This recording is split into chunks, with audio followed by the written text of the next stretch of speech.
Good evening and welcome to the August 21st, 2023 meeting of the Lake Oswego Development Review Commission. The meeting will now come to order. Administrator Kluge, please call the roll of commissioners present. Arthur? Here. Fransted? Here. Sangre? Here. Dews? Here. Bates? Here. Leek? Here. O'Connor? Here.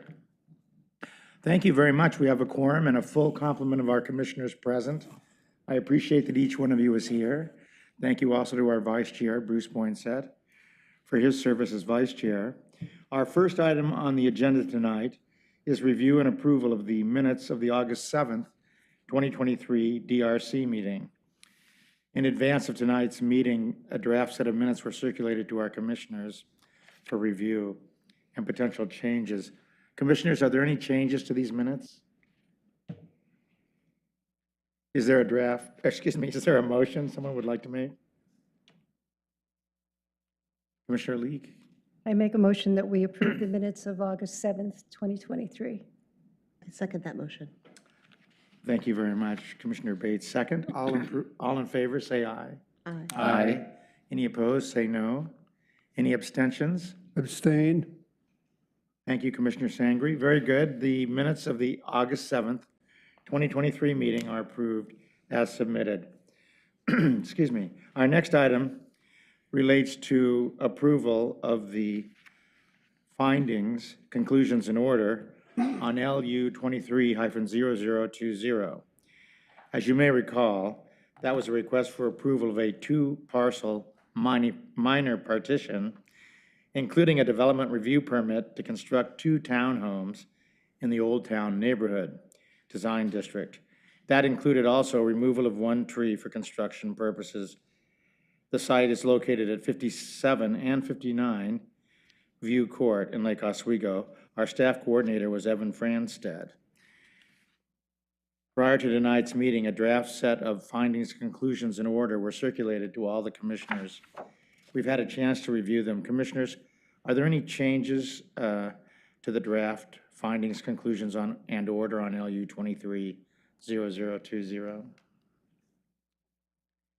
Hearing none, is there a motion?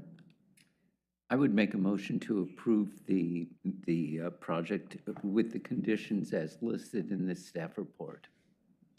Thank you very much. And that's for LU 23-0020. Yes.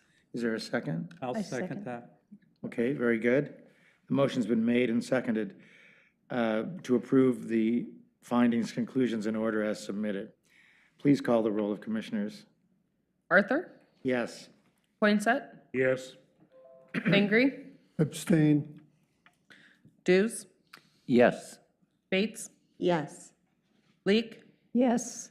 O'Connor? Yes. We now move into a public hearing this evening. This is a public hearing on a matter identified as AP 23-02, which is a request for approval of a type 2 tree application to remove a total of 31 trees comprising 30 Douglas firs with between 8-inch and 31-inch DBH, as well as one 7-inch DBH madrone, I believe it's pronounced. And this is in order to construct a new single-family dwelling with landscape improvements. This site is located at 18703 Bryant Road. The staff coordinator this evening is Daphne Cissell, Associate Planner. Welcome. City Attorney Boone, would you please lead us into the public meeting? I'd be happy to, Mr. Chair. The public hearing process will be as follows. First, there'll be a presentation by staff, then testimony by the applicant, up to 20 minutes, then testimony by parties in support of the application, followed by testimony by parties opposed to the application, and finally, testimony by those neither for nor against the application. Individuals will be allowed up to 5 minutes, and any person in attendance may cede his or her time for testimony to another person, except to the applicant. But in no case shall any person's testimony be increased to greater than 10 minutes. Recognized neighborhood associations, homeowner associations, government or government agencies, or other incorporated public interest organizations will be allowed up to 10 minutes. Those time limits do not include time spent responding to questions from the commission. Testimony by attorneys, representatives, and witnesses on behalf of or which are part of the presentation by a person shall be counted within that person's time limit. It is assumed that persons are testifying on their own behalf unless they expressly identify the recognized neighborhood association, homeowner association, government, or government agency, or other incorporated public interest organization they are representing. After testimony in favor, opposed, and neither for nor against, in the applicant's rebuttal, up to 5 minutes. And then commission deliberation, including a statement to the applicant by the commission of any proposed conditions of approval different than contained in the staff report, and the applicant's response to the commission's conditions of approval proposed following the commission deliberation.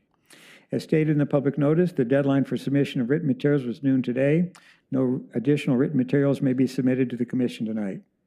This tree removal request is to be considered based upon the applicable criteria and standards. The staff report lists the criteria that staff identified as applicable to the request. It was available online and from the planning department. Testimony and evidence must be directed towards the applicable criteria.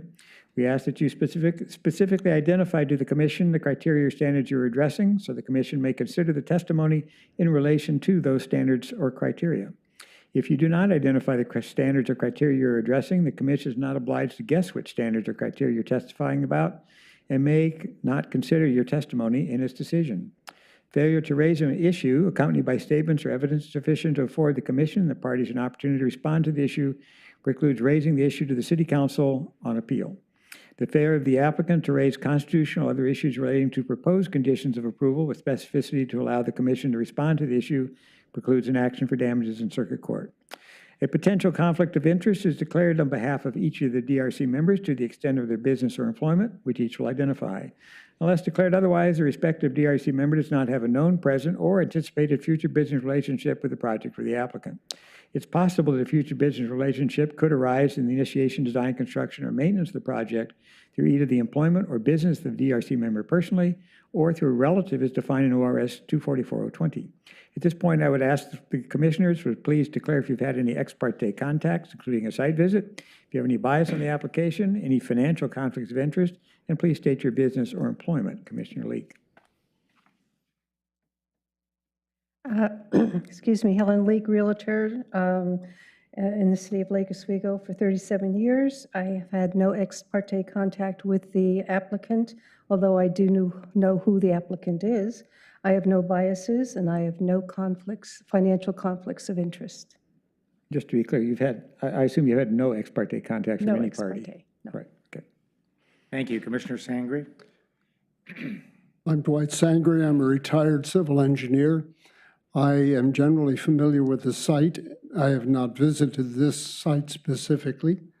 I have no financial, professional, or business relationship with any of the parties involved, and I have had no ex parte discussions with any of the parties involved. I do not feel I have any bias regarding this issue. Thank you. Vice Chair Poinsett? My name is Bruce Poinsett. I'm a construction safety consultant, commercial, industrial, no residential. Have no ex parte contact, no conflicts, no future dealings. Thank you.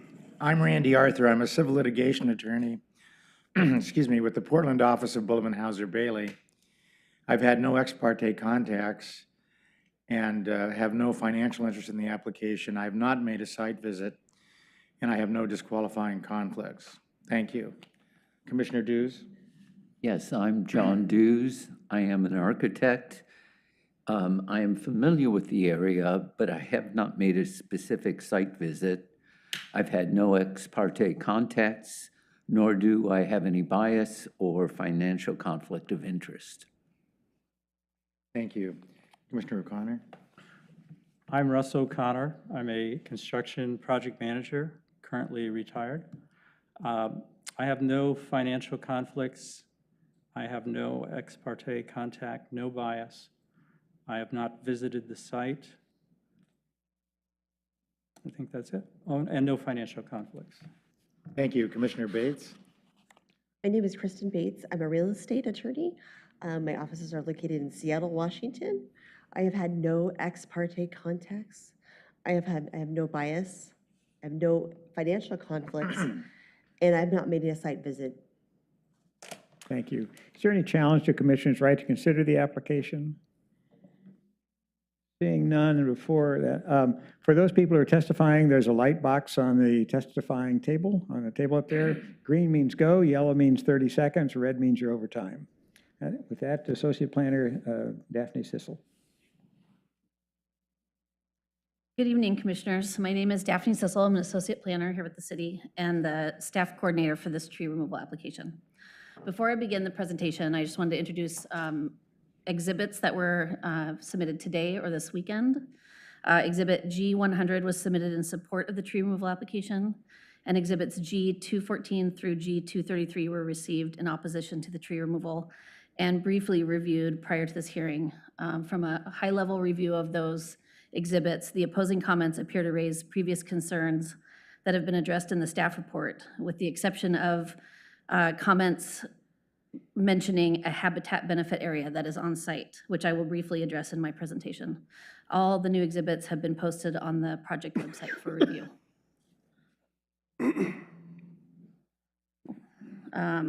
So the type 2 tree removal application 499-23-000-594-tree is for address 18703 Bryant Road, which is a flag lot in the R10 zone, which was created with a 2-parcel partition. This property is undeveloped and is under review for a new single-family dwelling. 31 trees are requested for removal, 19 specifically for development, and 12 for landscaping improvements. So criteria for type 2, for issuance of a type 2 permit, all type 2 applications go through the same review. They must meet the criteria to be approved for removal. Criteria 1 is the reason for removal. This application is requesting 19 trees for removal to construct a new single-family dwelling with attached garage and new driveway. These 19 trees are located either within the footprint of the proposed dwelling. It's hard to see the highlight there. I'm circling the 19 trees. They're either located within the footprint of the proposed dwelling, driveway, or required utilities, or too close in proximity to construct, to protect and retain, too close to the construction to protect and retain. Removal of these 19 trees is for development. The 12 other trees on site are being requested for removal for landscaping improvements. Some of the trees are in poor condition, and some have poor structure, described by the city's contract arborist as small live crowns, poor trunk taper, and other defects. Removal of these 12 trees is for landscaping. So this criterion is met. Criterion 2 addresses impacts up to erosion control, flow of surface water, and protection of adjacent trees. Based on the evidence provided in the application and the city's contract arborist assessment, the requested tree removal will not result in significant negative impacts on erosion control, flow of surface waters, or protection of adjacent trees or existing windbreaks. A lot of this was discussed in the staff report. That criterion is met. The third criteria addresses tree removal impacts on the character or aesthetics of the neighborhood. This standard is met if the removal of the trees does not involve a significant tree, alterations to distinctive features or continuity of the neighborhood skyline, trees serving as a visual screen between different neighborhood zoning, a street tree, or removal of 50% or more of a stand of trees. So the first thing we need to do is establish which trees would be considered significant under those, under some criteria. So the first 3 are so significant tree is defined. It means a healthy, non-invasive tree over 15 inches in DBH, which is diameter at breast height, that is considered significant to the neighborhood due to size, species, or distinctive character, or the only remaining tree on the property. So we looked at all 31 trees. Out of the 31 trees, 23 trees were found to be in fair condition, which the city has used as an indication of healthy. None of the trees are invasive species, and 24 of the trees were found to exceed the 15-inch diameter. 18 of the trees met all 3 of those criteria, or those elements, excuse me. So those 18 trees will get looked at for significance due to size, species, or distinctive character. For size, both the project arborist and the city's contract arborist describe the trees as of average size relative to other trees in the neighborhood. For species, all 18 of those trees are Doug firs, which are not unique to the neighborhood. And distinctive character, The property is a flag lot, and the trees are not easily viewed from public streets. Staff finds that none of the trees individually provide distinctive character to the neighborhood. So none of the 18 trees were individually found to be significant to the neighborhood character due to size, species, or distinctive character. The removals are also not the last remaining trees on the property. In that photo, there's a circle that shows a few of the trees that are planning on being retained.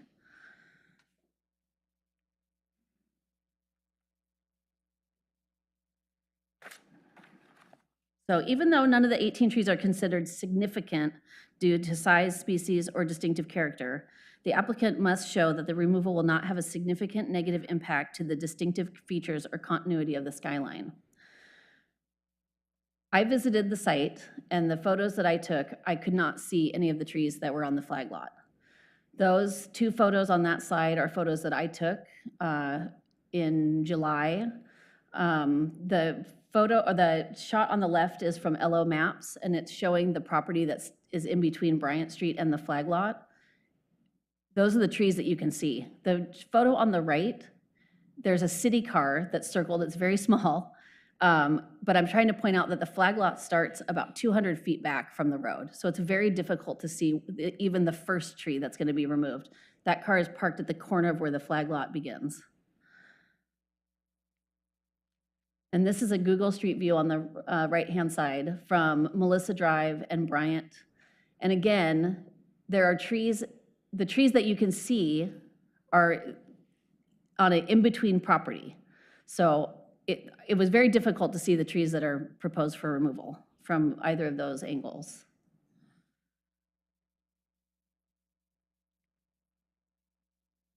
So removal of 50% of the stand of trees. Removal from our measurements, removal is less than 50% of the stand of trees. A stand of trees means a group of trees that forms a visual and biological unit at least 15 feet in height with a contiguous growth width of at least 120 feet.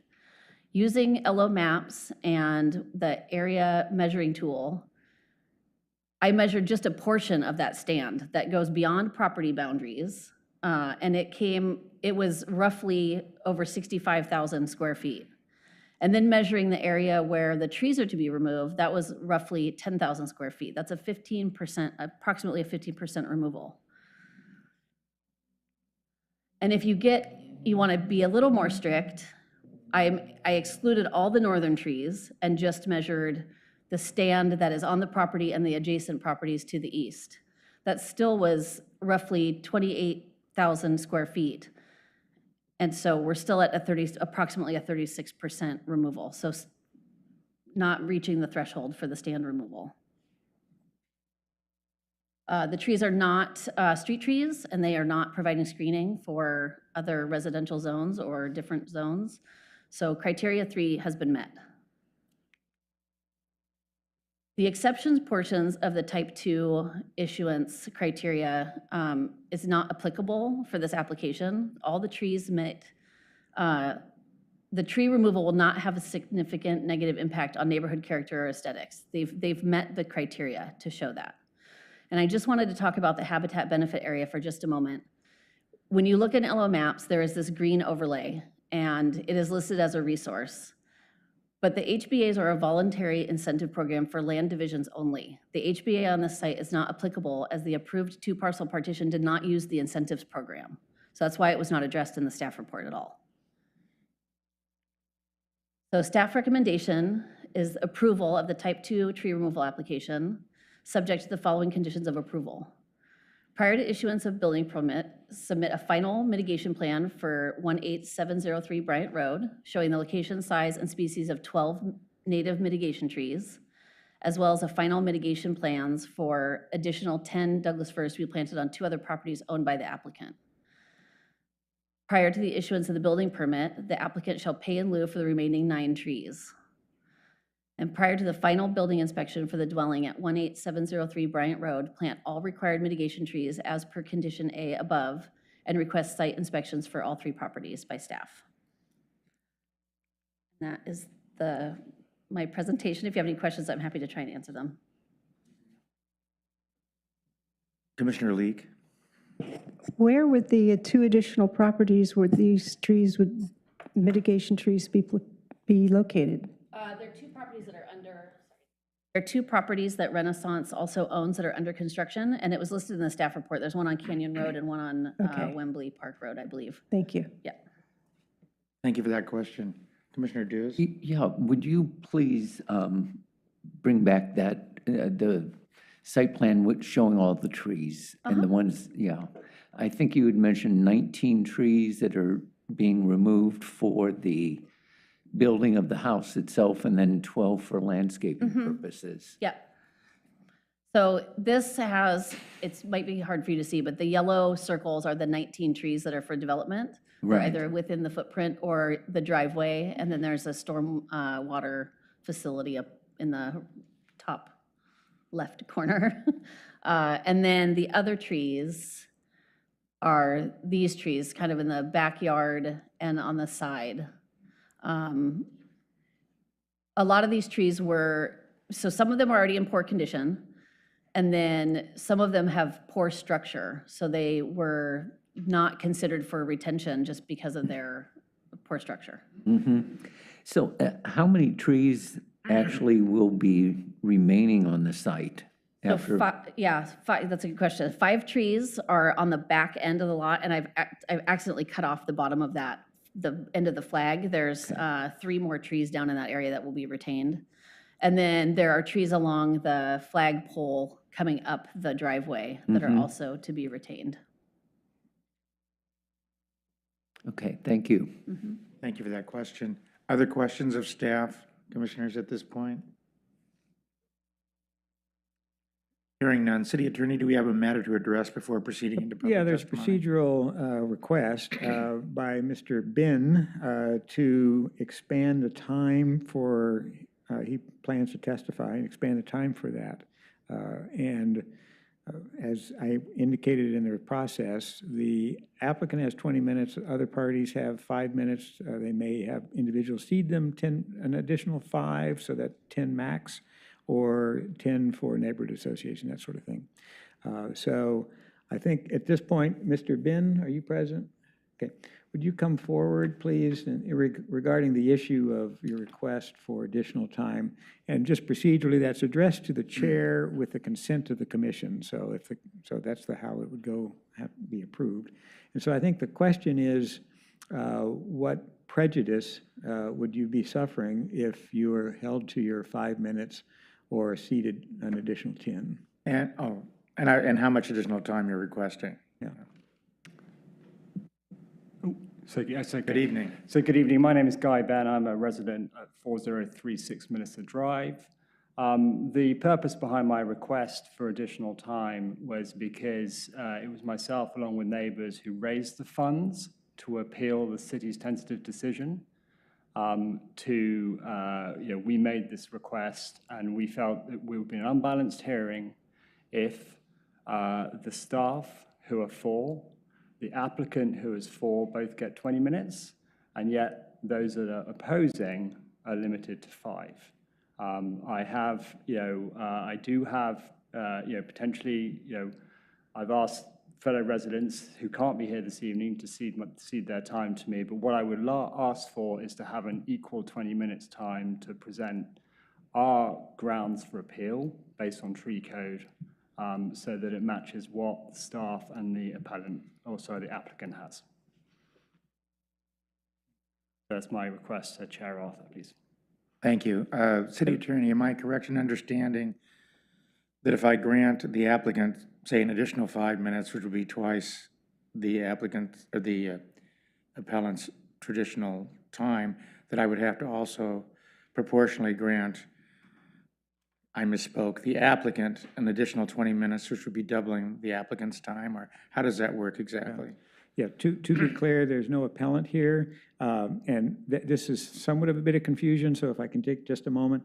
Staff issues a tentative decision, and any party has a applicant or any other party has a right to request a hearing, okay? So that's where we're at. So it's just a normal evidentiary hearing process that the commission has had time immemorial. as far as the proportion, as far as the requirement of an expansion on the other parties, if you were to grant it, yes, the code does say it should be proportionally increased for that. So if a party is entitled to 5 minutes, if you were to double it, then proportionally all other parties would have their time doubled as well, Including the applicant, including the which applicant. would then result in 40 minutes for the applicant, Right. in And that if- example of a 5-minute Yes, extension. yes. And Does if it I, al- does- I'm sorry.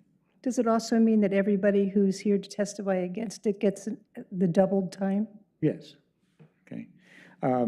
Yes, all parties' time would be increased proportionally. And to the question of whether or not, and the grounds upon which a expansion should be granted, the code doesn't speak to that, but I think we're guided by the principles of fundamental fairness. And while the code, absent other considerations we'll talk about in a minute, absent other considerations, what the code has set up is a longer time for the applicant to address the commission, because the applicant has to show that each and every criteria is met. Opponents have the opportunity to review the material that is submitted, the application that is submitted, and to then focus their testimony, both written, and they have an unlimited amount of time to submit written, or unlimited amount of materials that can be submitted in writing, and their 5 minutes to that. So because the applicant has this burden to touch everything, because they don't know what's going to be raised necessarily on that, and they have the burden of proof on every criteria, that's why the time is greater for the applicant than it is for other parties. Also, I think Mr. Ben indicated he thought that staff's time was somehow involved here. Staff is not a pro or a con. Staff's time is neutral to give you what has been submitted. I think as far as fundamental fairness, when would the commission expand time? As I indicated, the time for submittal of written materials is noon today. And if a party were to submit, a massive amount of written material at 11:55 before the noon deadline, that might be a grounds in which to expand it if it raised new issues that parties needed to respond to. So that's... otherwise, if there's no, if there's nothing extraordinary in the submissions that are on the other side of the person requesting the extension that they need to address, then there's no unique factor. I think Mr. Ben's complaint then is really to the code and not is to the code. And the code, because it allows written materials, I think it provides for fundamental fairness through written materials. So. Thank you, City Attorney. Mr. Ben, you, as I understand it, you've requested up to 20 minutes time to match the applicant's time. And as I understand it, I can't grant that because of the rule of proportionality. So that if I granted you twice as much time as your 5 minutes, I would grant the applicant twice as much time as their 20 minutes. It's my understanding one person has already ceded an additional 5 minutes to you. So my recommendation to the commission is that we decline the request. The commission and myself particularly appreciate the attention that you and your neighbors have paid to this issue. We look forward to hearing from you. But now I'm going to throw it open to the commission. Excuse me. My recommendation is to deny the request for additional time by Mr. Ben. The commissioners can agree with that, or you can propose something else. How does the commission feel? I agree with you, Chair Arthur. I agree with also. you. I concur. Yeah. Thank you very much for the request. I'm sorry we're going to have to decline it, and I hope you'll understand our reasoning. Thank you. If there are no further issues, we will now hear from the applicant. Please come forward. The applicant is Renaissance Custom Homes, LLC. The owner's representatives includes Kelly McCall and Ezra Hammer, among others, perhaps. Good evening. Good evening, everyone. I'm Kelly McCall with Renaissance Homes. I've been working closely with staff on this application, as well as our in-house arborist and our team behind me. This is for 18703 Bryant Road.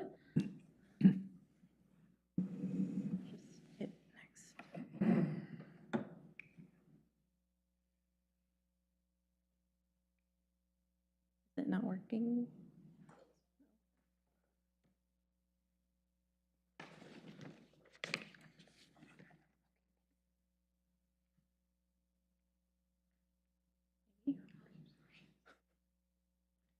Is this a rendition of the home that is proposed to be built? Yes, it is. Yes.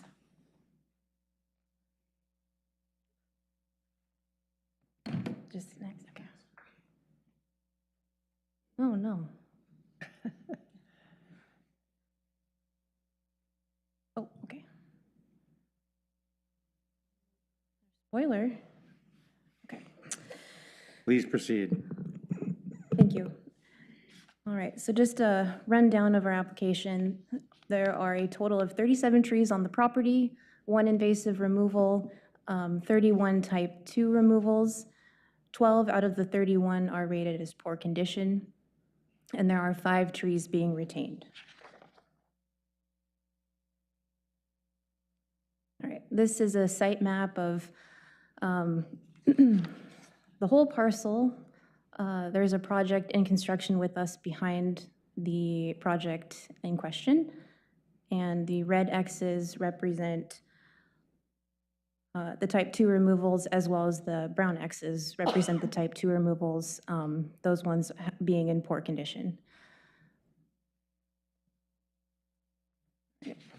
Reason for removal was to create adequate space for a new single-family home and stormwater management system.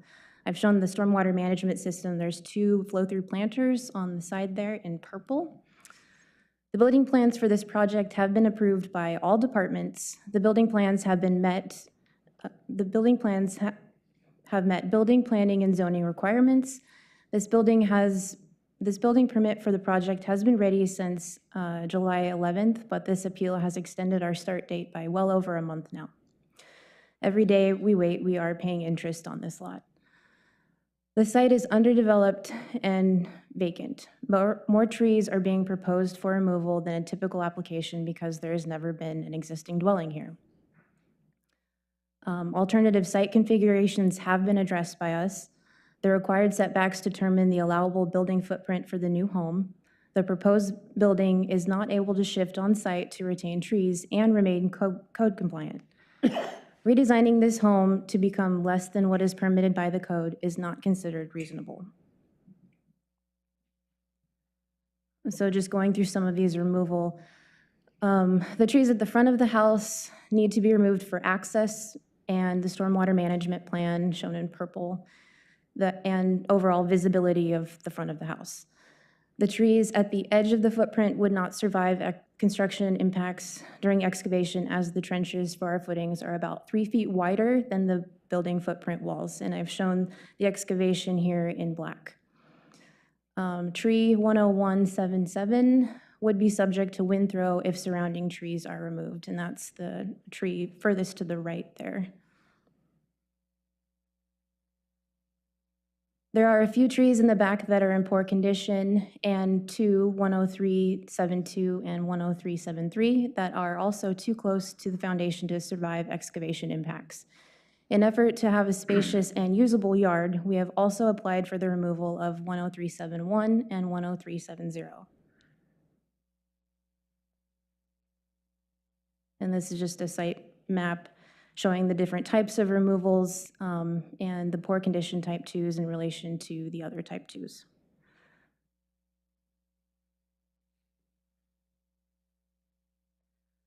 Some of these were addressed in the comments, and I just want the opportunity to explain how we have addressed them for the type 2 criteria. Will removal have significant negative impact on erosion, soil stability, flow of surface waters, protection of adjacent trees, or existing windbreaks? No, the trees proposed for removal are not located on an embankment or steeply sloped area. Grading associated with this project will maintain the natural direction of surface water flow that already exists on site. Disturbed non-hardscaped areas will be landscaped, so the removal of the trees will not have a significant negative impact on erosion, soil stability, or flow of the surface waters. A stormwater management plan has also been provided as required, and that's the image there. Are species of trees uncommon or rare in the neighborhood? Staff did a great job explaining this, no, the trees being proposed for removal are not uncommon or rare in the neighborhood. Staff also did an excellent job describing how the trees are viewed from the streetscape. Is more than 50% of the street stand of trees being proposed for removal? No, staff concluded that it is part of a stand, but the removal is only about 15%. It's far less than the 50% threshold. All the type 2 criteria has been met for this application, and a mitigation plan has been provided. There was some discrepancy in some of the comments whether that was available or not, and it is. Alternative site plans have been discussed. The required setbacks in zoning code determine the allowable building footprint for the new home. The proposed building is placed in relation to existing site conditions, topography, and these code requirements. This configuration presented, including stormwater management plan, provides optimal tree preservation for the project given it has never been developed. And there are 5 large trees in the back of this property that we are retaining. As the property owner, Renaissance has the right to build within the allowable building envelope on the property as permitted within the zone. The building plans we have submitted have been approved by planning staff and all associated departments. There is no other dwelling configuration that would allow the property owner to fully develop the property as permitted in the zone and protect these trees from removal. They would decline or die due to construction impacts. In summary, reducing the building area on this lot is not a reasonable alternative because it would compromise our property rights. On behalf of Renaissance Homes, I ask that you please deny this appeal and allow us to move forward with our project. Thank you for your time. Thank you. Mr. Hammer? Thank you, Chair. Good evening, Design Review Commission Chair, Vice Chair, and members. My name is Ezra Hammer. I'm with the law firm Jordan Ramus here on behalf of the project applicant. I've submitted a letter into the file that I hope you have all received. I have additional copies if needed. First, I want to thank staff for their diligent work on this project. As you know, in Lake Oswego, trees are particularly prized, and so the analysis that goes into them needs to be thorough, and we thank staff for that thorough work. I also want to thank the people who join us here this evening, taking their time off from being with their families. This project is important in that it sheds light on the underlying tension that we see between providing new housing for future residents and existing residents here in Lake Oswego. But unfortunately, this tension is not unique. We see it statewide. Builders are doing their best to keep up with housing demand, and that oftentimes brings them into conflict with existing neighbors. Sometimes, as is the case here, removing and replacing trees is necessary in order to construct needed housing. Because this need arose, the applicant diligently prepared a plan to fully comply with the Lake Oswego Tree Code and crafted a set of mitigation measures designed to address the impacts associated with this removal. The project, as stated, requires the removal of 30 Douglas firs and a single madrone in order to accommodate the footprint of the home and the associated landscaping. The removal of these trees requires appropriate mitigation. As I said, this is exactly what the applicant is providing.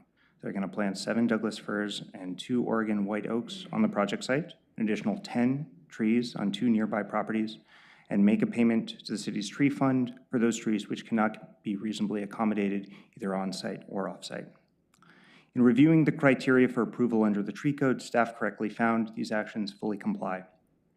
However, project opponents disagree. In their appeal, they raise a number of issues that, as the staff report correctly notes, are not applicable to the Commission's consideration of the project as before them. Those include concerns regarding climate change generally, the reduction of natural resources, canopy cover, noise buffers, the size of the project, and the requirement of the project to consider project alternatives. Since none of these issues are relevant to the criteria under the tree code, staff correctly dismissed them, and we recommend that the Commission do as well. Additionally, project opponents raise a number of issues that are not supported by substantial evidence on the record that is sufficient to overturn staff's determination that the project satisfies the tree code. Specifically, project opponents argue that some trees are significant in nature. However, as stated, there's ample evidence on the record to demonstrate the contrary. None are of unique species, none are of unique size, and none are of a unique visibility such that they define the neighborhood character. Project opponents further argue that the removal of some trees will cause negative impacts to the defining character of the neighborhood's skyline. However, again, as staff has demonstrated, there is ample evidence to the contrary. Upon a physical review of the project site by the city's arborist and city staff, it has been concluded that none of the trees are particularly visible from the public right-of-way or nearby properties such that their replacement will have a material impact on the neighborhood skyline. Project opponents further argue that a different project adjacent to the project somehow limits the applicant's rights or restricts their ability to build under the existing code. This is factually incorrect, and adjacent or nearby property development are simply immaterial to the consideration before you. Certainly nothing in the city code limits a developer's rights simply because they build multiple projects in the city. Finally, project opponents argue that the project will cause the removal of greater than 50% of the tree stand. However, as demonstrated, both from an expansive and from a less expansive viewpoint, the maximum amount of tree stand which will be removed is 15 rather than 50%. For these reasons, there's no basis to find that staff erred in their approval of the project, or recommendation of the project, excuse me, and the determination that all relevant code has been satisfied. Additionally, I must remind this commission that the city's tree code fails to comply with state law regarding housing requirements, and the state code requirement to apply only clear and objective standards to the development of housing generally. These standards came in place in 2017 and are meant to address subjective criteria generally that can frustrate the creation of new housing. Collectively, these are called the needed housing law, and they invalidate any local criteria that is not both clear insofar that it can be easily understood and objective insofar as no two minds can reasonably disagree regarding their adherence. Here, the thrust of project opponents' arguments relate to tree code sections that are inherently subjective. As they artfully demonstrate in their presentation, reasonable minds can disagree regarding whether or not something is distinctive, especially as it relates to neighborhood character. In doing so, they show how this criteria in the city's tree code is itself a violation of state law. Because the criteria does not comply with the clear and objective requirement the state places on the city of Lake Oswego, we recommend that the city disregard this criteria when analyzing the project. For the foregoing reasons, I respectfully request that the commission concur with staff findings and approve the project. Thank you very much for your time this evening. Thank you. Does the applicant have anything else they wanted to present as part of their opening? Sure. For the remaining time you have. I'm not going to let 7 minutes go by. I'd love to talk. Is that okay? Please identify yourself, sir. Yeah. I'm Randy Sebastian, Renaissance Homes, 16771 Boonesbury Road, Lake Oswego. Here we are again. I've been doing this for 39 years, and it's always the same. People don't like us building homes in their backyard. It's just simple as that. And I remember when Esslinger Homes built all the homes where people are now complaining about us, and that stand was where their homes were, where their roads were. It's just that this was leftover property that we bought. And here we are building. And as you know, we build to code. We've met every code. And the neighbors don't understand that. And I wish I had a dime for every time somebody recited the thorax at public hearings. It's just the same thing. We had in first edition, as you know, we were here.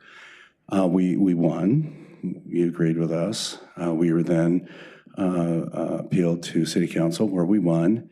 And those two homes, the delays that took cost us over $100,000.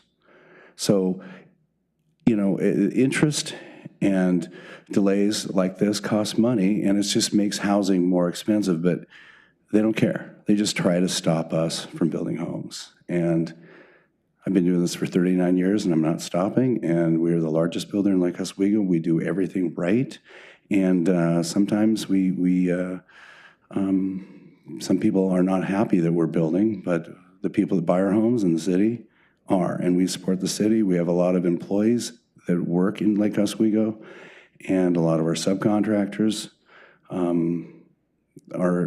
in Lake Oswego. We provide a lot of employment, and And again, I just would like you to make the right decision and support us and the staff in the decision to let our project go forward.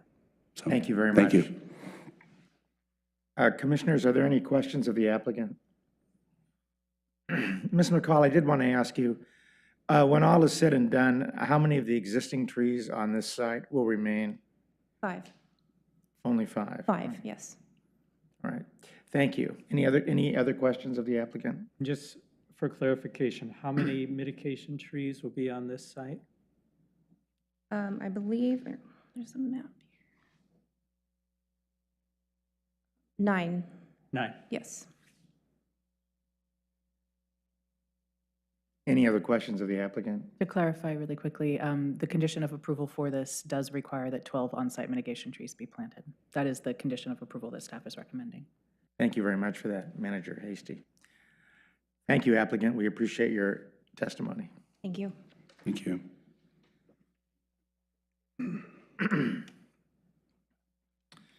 We will now invite any witnesses who are here who wish to speak in support of the application. This is an opportunity for neighbors and interested parties, persons, to comment in support of the application. Is there anybody online or in person this evening who signed up to speak in favor of the application? Yeah. We'll now turn to persons who are opposing the application. And Mr. Britt Ben, I'd like to call you forward. I understand, is Elizabeth Rogers here? Yes, she's on. Ms. Rogers, I understand you have ceded your 5 minutes to Mr. Ben, is that correct?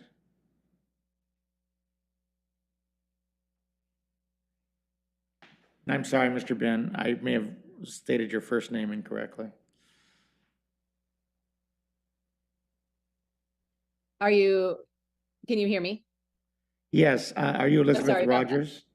Yes, I am. And evening. if I'm able to make comments, I would like to. But if he needs my 5 minutes, I'm willing to cede those as well. I see, I had been given to understand you were ceding your time. I believe our neighbor Manny was going to cede the 5 minutes. Is Manny Bojadori here? I mispronounced her name, I'm sorry. Is Manny here? In order to cede time, a person has to be present at the meeting, and that can be virtually or in person. Virtually or in person? Pardon me? Is it virtually? Yes. Is Manny here in person or remotely? And I apologize, I'm not pronouncing the last name. I have online can speak. Okay. Ms. Rogers, are you ceding your 5 minutes to Mr. Ben? Sure, I can do that. All right, very good. Please come forward, Mr. Ben. You have your 5 minutes, and Ms. Rogers has also ceded you an additional 5 minutes. Good evening and welcome. Thank you, Chair Arthur. For the record, my name is Guy Ben. I live at 4036 Melissa Drive. You can bring up my presentation, please. And as you speak tonight, we appreciate your focus on the criteria. Thank you. So I've laid out here the grounds for appeal. And as we know, we've heard from staff and we heard from the applicant. Myself, along with various neighbors and other members of the community, disagree with staff findings, and we think that the removal of these 31 trees constitutes on the following grounds. It's removal of significant trees as defined under code, alters the features and continuity of the skyline, and is greater than 50% of the stand of trees. So context, you've seen this already. We've outlined the habitat benefit area sensitive land, and it seems ironic that this should be shown on a city map, and yet the city is endorsing tree removal on this site. This is a proposal shown in slightly more detail. What I've also highlighted here are the nine trees that were removed as part of the land use application from this site. And you can see those marked at the top of this slide with yellow crosses. This is a parcel map. And as you can see, I've drawn a 300-foot circumference around the parcel map. What you will see is that there are 26 residences within this, I won't say the impact area because the impact area is much more significant, but within the measured area. And there are 3 city streets. I would particularly highlight Melissa Drive, which is shown at the bottom of the screen, that's on the south, and Canal Woods Court to the north, which seem to have been overlooked in the city's review of the application.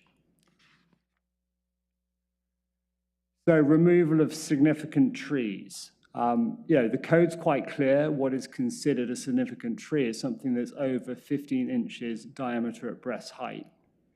Due to size, species, or distinctive character, or the only remaining tree on the property. And this is not and, it's or. So these are big trees, and they are significant due to size, period. 24% of the trees on the site, i.e. 77%, have a trunk diameter of at least 15 inches, and even more, 15 trees are 50% above that, i.e. they have a DBH of over 22 inches. Given the number and size of these trees, this stand is significant to the neighborhood. We believe that their removal will cause irreversible damage to the local habitat, biodiversity, including damage to other trees, flora and fauna.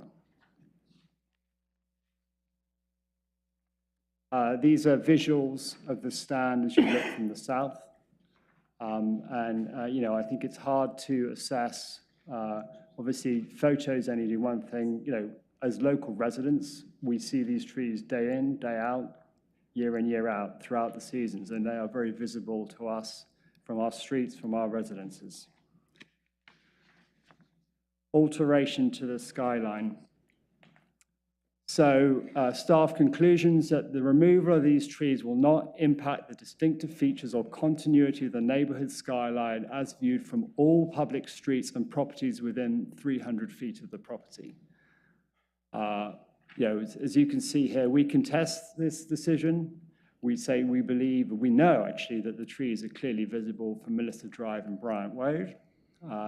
And they're also visible from residences located on Canal Woods Court. Their removal, and particularly the amount of canopy cover that's going to be removed with these 31 trees, will negatively impact the distinctive features and continuity of the skyline. And when we're looking at this, it's not simply that there's a tree buffer that exists between Bryant Road and this site. It's about the depth of the trees that you currently see when you look at this area.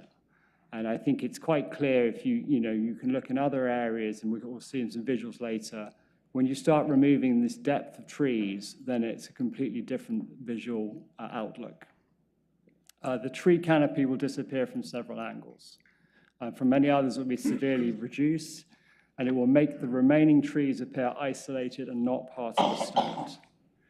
So these are, and it's ironically similar to the city's presentation, but these are, shots taken by myself probably early last month, I think, before, I went away on vacation, prepared this presentation. But you can, and I've marked to help the panel, the commissioners see, I've marked out what I believe with arrows where these trees sit.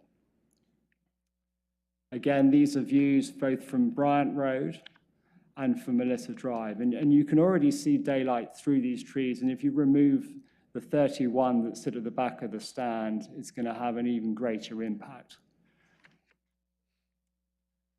These are views from Melissa Drive that was not even covered by staff reports. And particularly as you start looking at these trees from the south and the southwest, they will disappear from the skyline.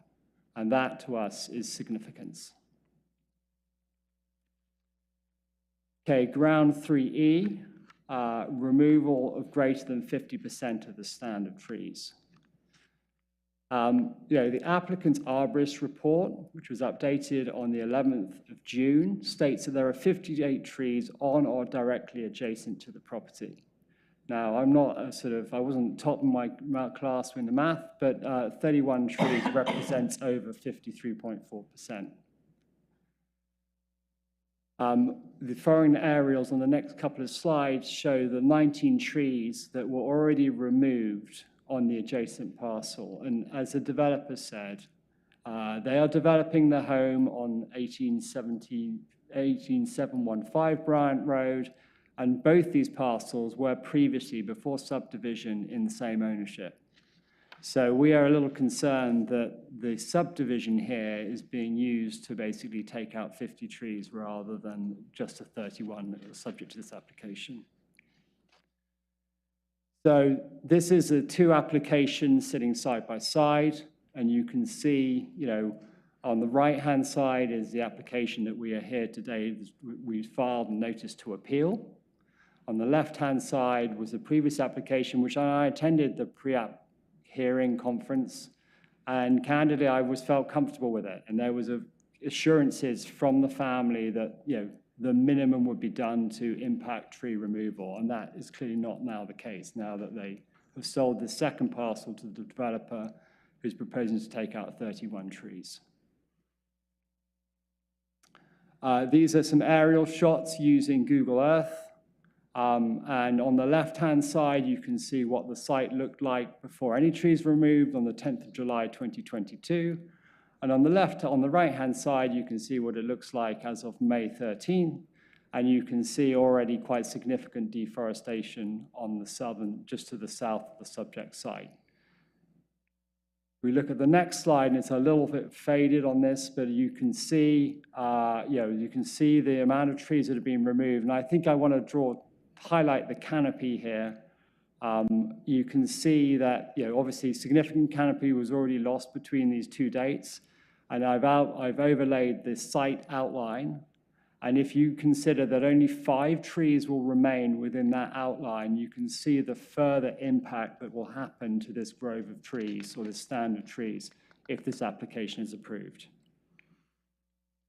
So in conclusion, we strongly dispute this tentative staff decision.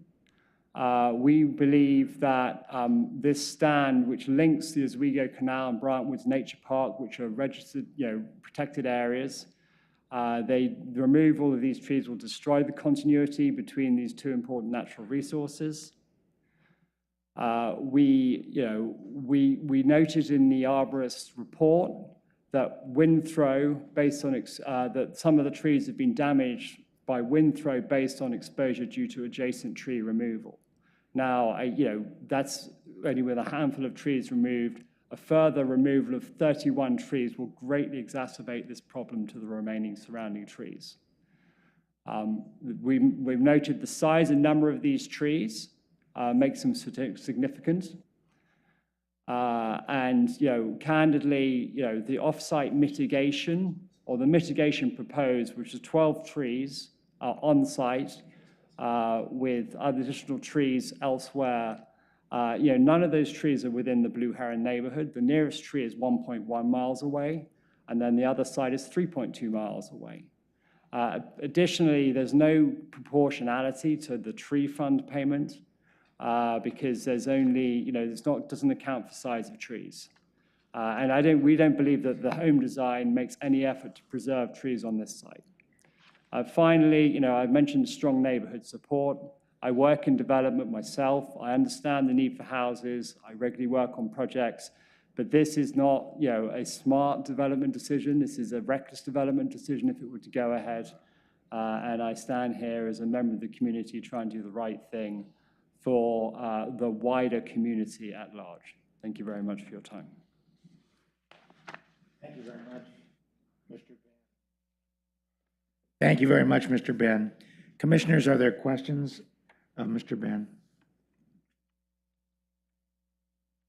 We appreciate your well-organized and thoughtful presentation. That's very helpful. Thank you very much. Ms. Rogers ceded her time to Mr. Ben. Manny Boyne-Ordai is not present.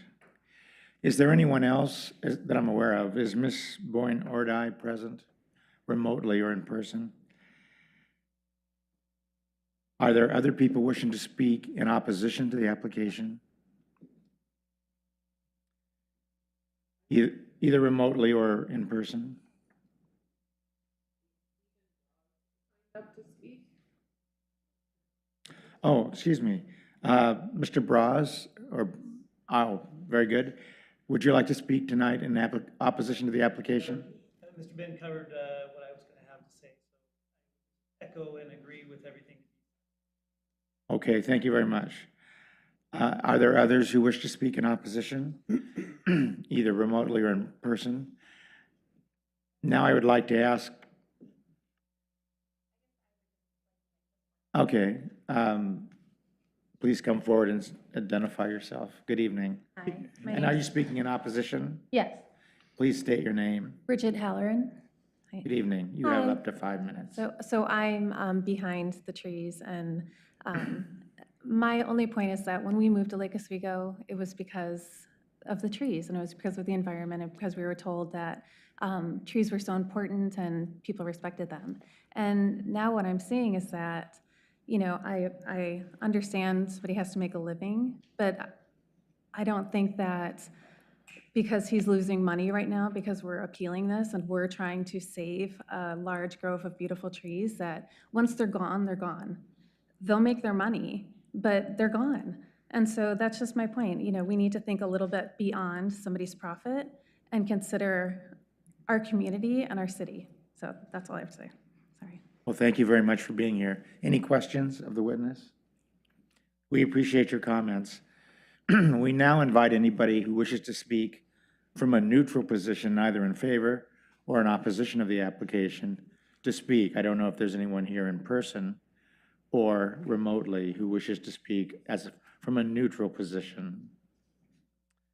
Seeing and hearing none, I now would like to invite the applicant to come forward with any rebuttal. Mr. Hammer. Thank you, Chair. Just several clarifying points for the record.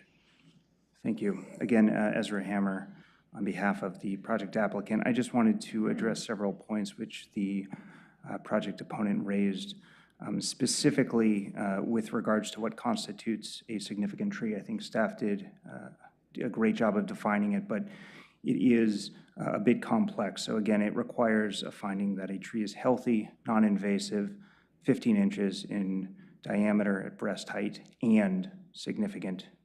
And significant has to do with size, whether it is significant in size in relation to the other trees around it, whether it's significant as a species, as a relationship to the other trees around it, or if that individual tree is distinctive in character in and of itself as a relationship to the other trees around it.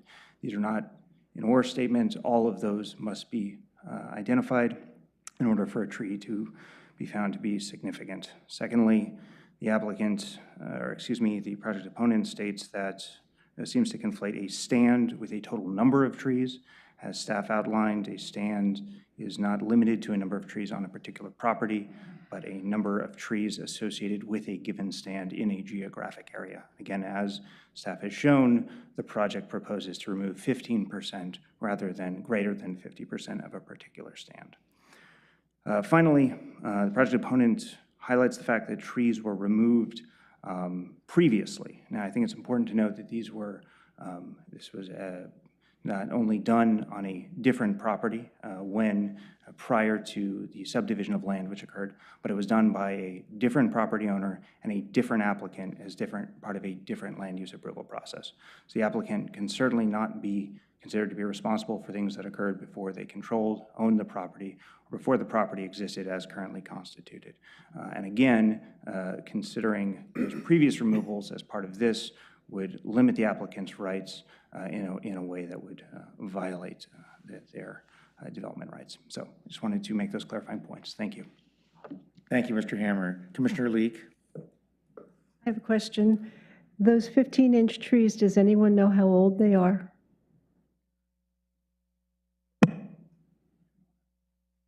Are they 50 years old? 40?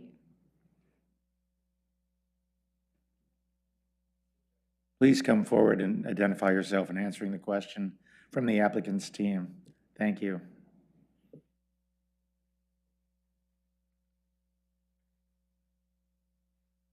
Good evening. I'm evening. Mary Gersh, and I am the contract arborist for Renaissance Homes. I do many of their projects, but they also use other arborists. So Kelly called me in-house, and I'm not really in-house. I'm an independent contractor.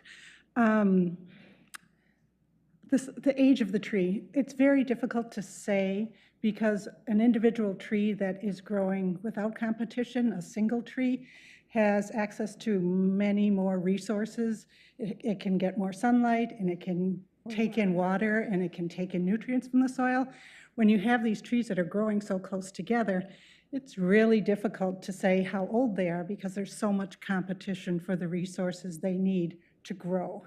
So I would say, yeah, they could be 50 years old, they could be 75 years old. The only way to know for sure is to damage the tree by taking a core out of the tree. So, yeah, you could damage the tree to determine how old it was, but I was there's not a just lot of sense in curious that. that 30 years ago, when the homes adjacent in the area were built, they weren't as tall as they were now. They are now. So this is something that has grown up over the years and hasn't, quote, always been there as the neighborhood skyscape. Right, and when you have trees that are growing close together like that, it's not a efficient strategy for them to grow horizontally because there's not enough light. So the only way that they can grow most efficiently is up. So they're just really, we got to get the light. So you're going to tend to see more growth vertically than you are horizontally because there's just not enough light for them to take advantage of it. Thank you for that question and response. Are there other questions of the applicant? Thank you very much. City Attorney Boone, would you like to lead us into our deliberations and conclusion of the public testimony portion? Thank you, Mr. Chair. You've heard the applicant, you've heard all the testimony in the applicant's rebuttal. Unlike the land use hearing, there's no other additional items before you may proceed to deliberation. Commissioners, before we deliberate, are there questions of the professional staff from tonight's hearing? Commissioner Sangri. If we could put a graphic up that represents these trees by number, I'd like to ask staff whether 10-311 or 71 and 10-370, these are the two trees that seem to be most remote from the footprint of the home on the rear. Why are they not recommended for retention? Those two from the application are being requested for removal for landscaping to create a yard for the new proposed structure. That's what I imagine. Can you describe whether that is consistent with a development plan? I understand that a home, a driveway, a water mitigation feature, those I can understand, but why a backyard? Why does that fall within the required plan? That was one of the reasons a distinction was made between the 19 trees that were for development, because those were specifically for the house construction and driveway and utilities. The other 12 trees are for landscaping improvements, and we see all kinds of type 2 applications come through for just landscaping. This may be the first one I've had come to a public hearing that has both on the application. I don't think it's unusual for people to ask for landscaping reasons for removal, if that's the question you're asking me.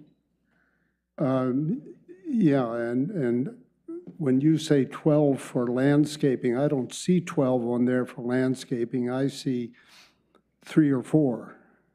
So the other ones are in the upper right corner, if you're looking at that graphic. Those were all, because those are not within the footprint of the utilities or the driveway or anything like that. Those are also being requested for landscaping reasons. Some of them are in poor condition, some of them have poor structure. I see that for the poor structure and so forth, but again, I don't, just using these 10-371, 10-370 as examples, Those don't seem to be damaged, don't seem to be in poor condition, are of significant size, and clearly are not going to be impacted by the construction of that building. I'm kind of reminded of a project that we dealt with a month or two ago where a great deal of staff effort went into retaining as many trees as possible on a contentious project. And I'm wondering whether the same level of effort has been applied here. I am not at all disputing the requirement to fit this building on that site. I can't see that you could fit that building any better than it is.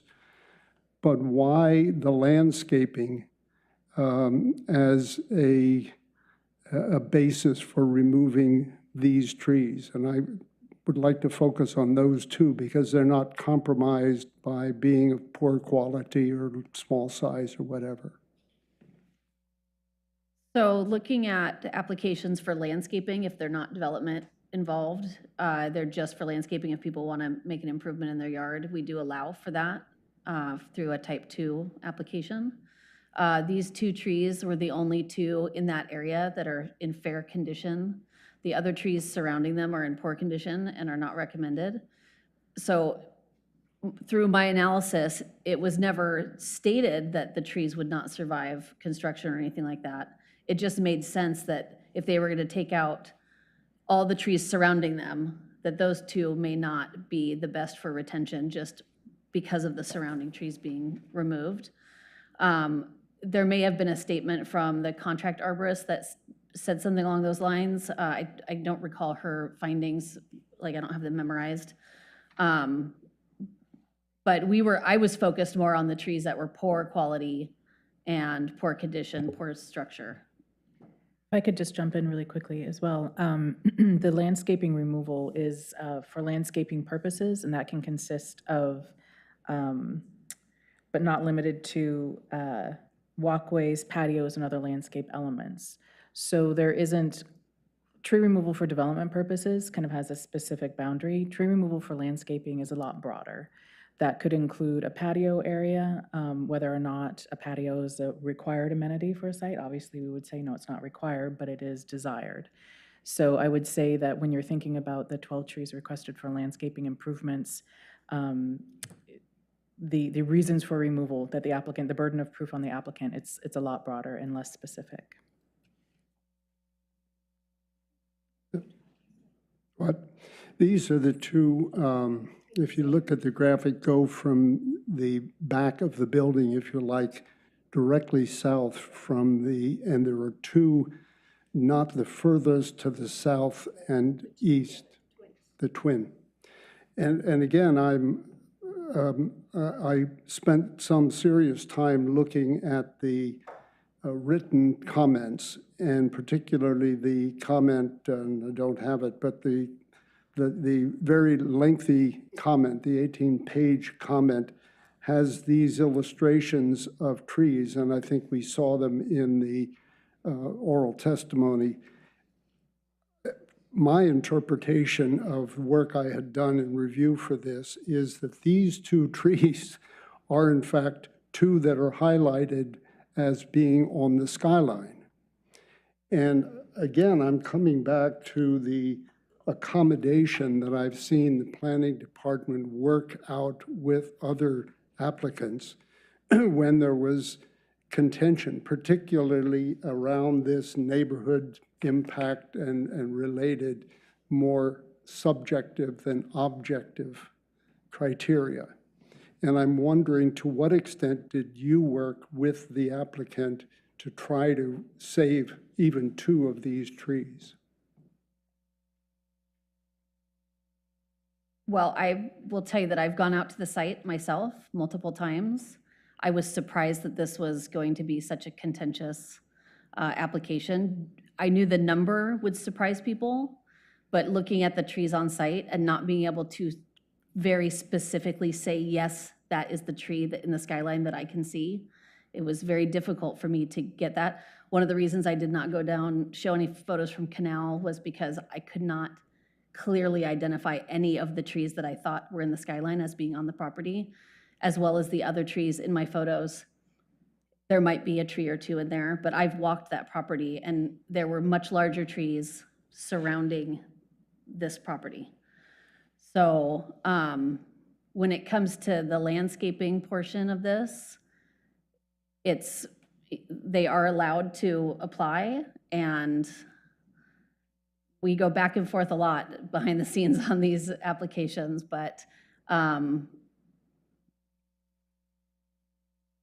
thought it was a reasonable request, I guess is. Fine, thank you very much. Planner Cissell, would you just point to the two trees that Yes. Commissioner Sangre is talking about? So it's these two here, 1 and 2. Are those the two trees, Commissioner? Thank you. Other questions? That was a good discussion. Thank you. Commissioners, are there other questions of staff before going into deliberations?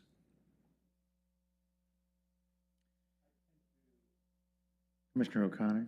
Yeah, as Dwight has brought attention to those two trees, I have questions as well.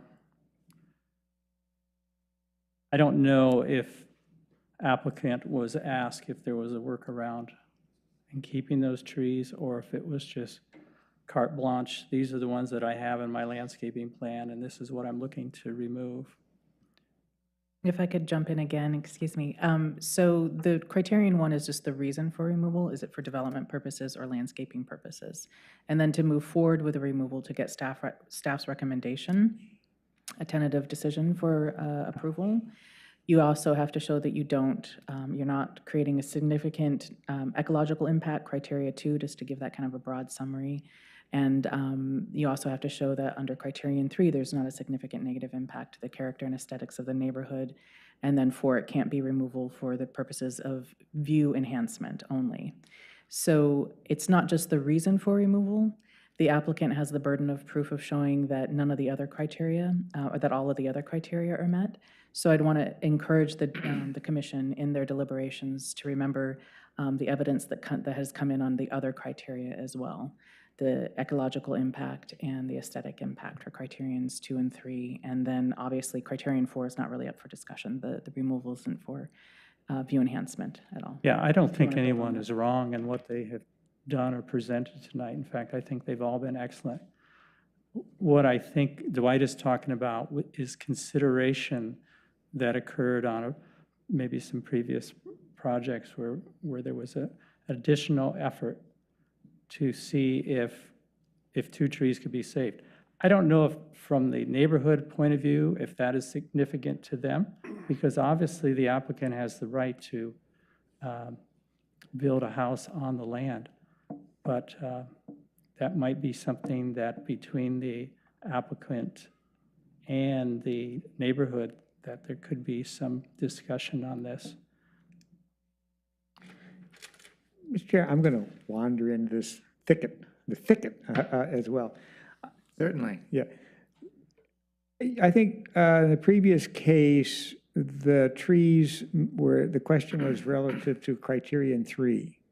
That is, if they were significant to the neighborhood due to size, species, or distinctive character, one of the or skyline, okay, then criterion 3 is not met and you can't remove the trees unless exception B applies. And then that's where you get into alternative landscaping plans analysis, okay?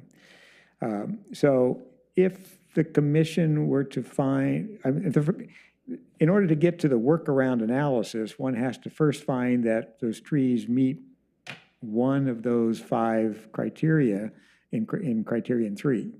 So if you couldn't see those trees, just hypothetically, you'll judge the facts, but if you can't see the trees, then they're not significant to the neighborhood due to size, species, distinctive character, because the neighborhood wasn't aware of them. And if you can't see them, they're not distinctive to the skyline. So, so you wouldn't get to the alternative workaround if the trees are not visible, okay? So that, however, the first criterion says it has to be, the purpose has to be for landscape plan. the removal is part of a landscape plan. As Interim Planning Director Hasty has indicated, the definition of a landscape plan under 1B is it shall consist of plantings, but may also include walkways, patios, and other landscape features. And so the question then for the commission is the interpretation of the landscape plan and whether it includes patios, so if they put a patio out there, that kind of closed the door on that. But does it also include other landscape features for a residence, such as a functional backyard, okay? And however one that interprets that. So I'll leave you with that. But my point is that in your deliberations, be clear on what your criteria you're looking at. And it could be both. I'm not disclosing, not foreclosing that. But if you're going to talk about reasonable accommodation or reasonable alternatives having been considered, that has to first make a finding that the trees were visible to the neighborhood. I see the plan for the house and the foundation and the driveways. I don't see a plan of what's happening in the landscape. I see the contours of the property. I know the property is fairly level. And so I can see where there's conflict in the driveway with trees. I don't understand the conflict in the landscaping. I've been to many homes where they have large Douglas firs in their backyard.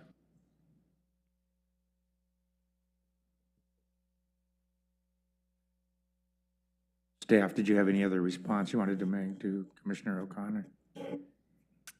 I'm trying to figure out a way to add some clarity to this, and I hope this does. The mitigation plan is the landscaping plan. So there are no requirements in the code as it's currently written to provide an extensive landscape plan like you would get from a landscape architect. So the mitigation planting plan that is a part of this application is their landscape plan. So there was a point that you made that I was trying to get to, but I hope that helps clarify the situation. Thank you. Commissioners, before we go to deliberations, are there other questions of our professional staff? Commissioner Leek? So 12 trees are requested for removal that are in poor health. Which ones of those red X's are in poor health? Do we know that? Are any of the ones in the backyard in poor health? I think the applicant had a really good slide in there that she highlighted which ones were in poor health.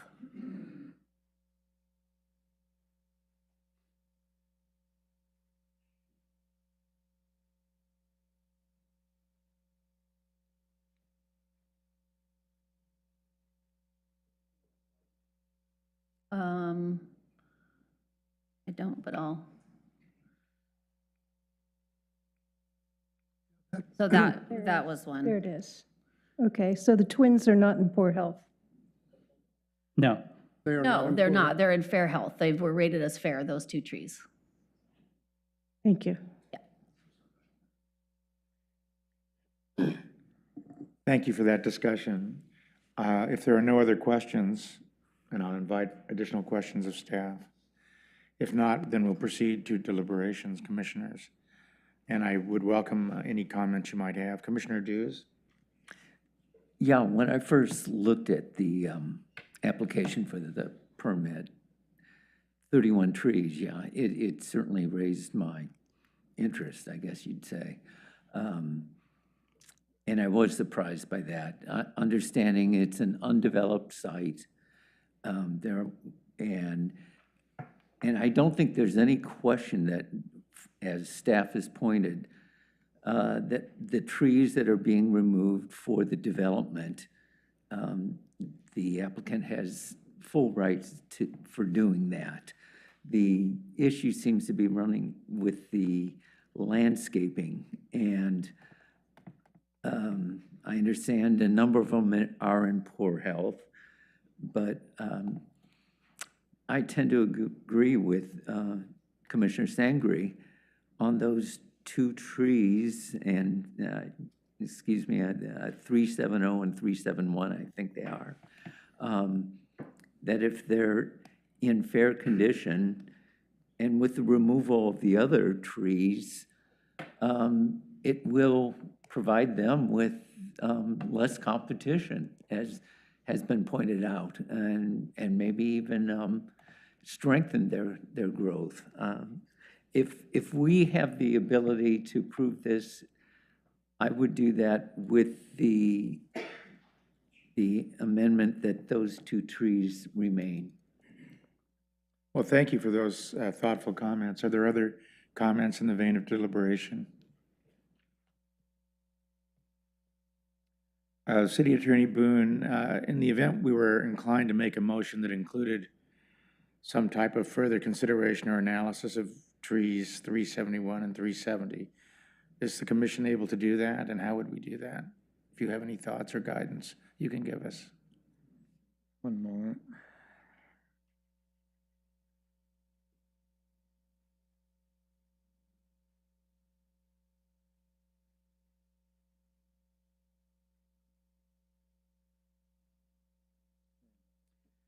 Well, if the commission is, well, procedurally, if the commission is going to impose conditions of approval that are not contained in the staff report, the applicant has a chance to speak to those before your motion.